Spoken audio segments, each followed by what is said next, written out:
So it seems like Caitlin Clark has officially ruled herself out of even being a replacement for the Olympics. And you know what? Probably for the best. Probably for the best for her at the end of the day, because look, there's going to be more Olympics. And we saw with the 3-point contest that there's a lot more time. Both of them are going to have, or she's going to have an unbelievably long career. And look, there's a 0% chance she's not making the next Olympic team. That is just not happening. Before we get on to, if you guys are new to the channel, subscribe. We are trying to hit 24,000 subscribers by the end of the day, and we are 222 off. We're not that far off, and that's what we're going for by the end of the day. So, anyway, listen to what Caitlin Clark has said. This is about the 3-point contest, but, like, there's no way if she's not doing a 3-point contest due to fatigue that she's going to compete at the Olympics. People would love to see you, right, at the skills challenge and 3-point challenge, but just how did that play out? And honestly, like, that's the main reason I'm not doing it is, like, to be honest, I'm pretty mentally, physically, emotionally exhausted. I've been competing for a year straight. Tolls can be taken, and obviously I've been very fortunate to have so many great opportunities over the course of the last year, and I know there's going to be so many more great opportunities for me to come. So I'm pretty sure I'll be in a 3-point competition for everybody to watch at some point. Not everybody needs to freak out. So, but also, like, the roster that we have in the 3-point competition is incredible. You look at their percentages; they're all 40% 3-point shooters. Like, they're shooting better percentage-wise than I. I'm not gonna lie, Mabry's like, what, 1% higher? I am, so they all deserve it. I'll be there supporting, watching them. It's gonna be fun. It's gonna be exciting. But yeah, I mean, the biggest thing was just like take some rest and make a decision for myself, which is at times can be hard to do. And I'm honestly proud of myself for doing that. So yeah, and also, like, if you've listened to anything Caitlin Clark has said recently, she's just talked basically about how much she's looking forward to the break. And look, should she have been on Team USA, I don't think even her biggest hater would say no right now. I don't think anyone would say no for being on Team USA, for her being on Team USA. Like, it's a given. She is the best point guard. Like, the gap between her and the next best player at her position is bigger than the gap between the first and second best players at any other position. And by the way, the only reason I say that is because Breanna Steward plays the same position as A'ja Wilson. And same with Fee Collier. So, you could maybe argue, well, you couldn't argue that Breanna Stewart's better than A'ja Wilson, but I think they are closer than, what, Natasha Cloud to Caitlin Clark? Like, that's not close whatsoever. Skylar Diggins, Caitlin Clark, not close. But she's basically come out and said it. And look, I think it's going to be best for her. I think best for, like, a lot of us would have loved to have seen her at the Olympics. And I think initially at the time, she was probably pissed. She was probably not happy about not making the team. I think if you asked her in June, when the team was picked, did she want to go to the Olympics as a reserve, she probably would have said yeah. But after playing as many games she has since then, I think if she was asked now, she'd say no. And I also think they wouldn't ask her now. I think if you're looking at, I need to see what the Team USA women's basketball roster.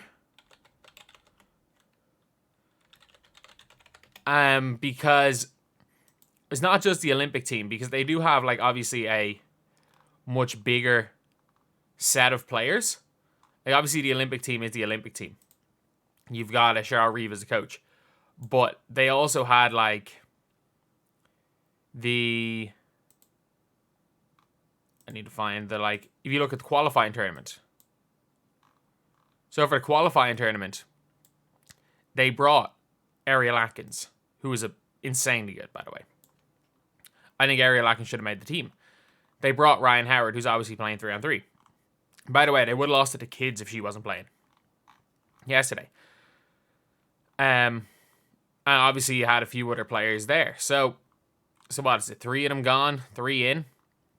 I think we're going to see Aaliyah Boston get the call up. Even if someone does get hurt, I think we would see Aaliyah Boston get the call up.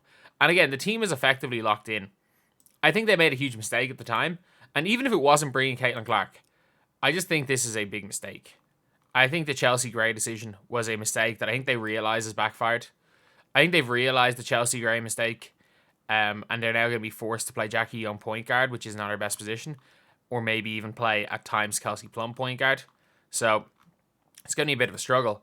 And again, like the training camp roster from April. Shakira Austin's injured. Obviously, Asia was there.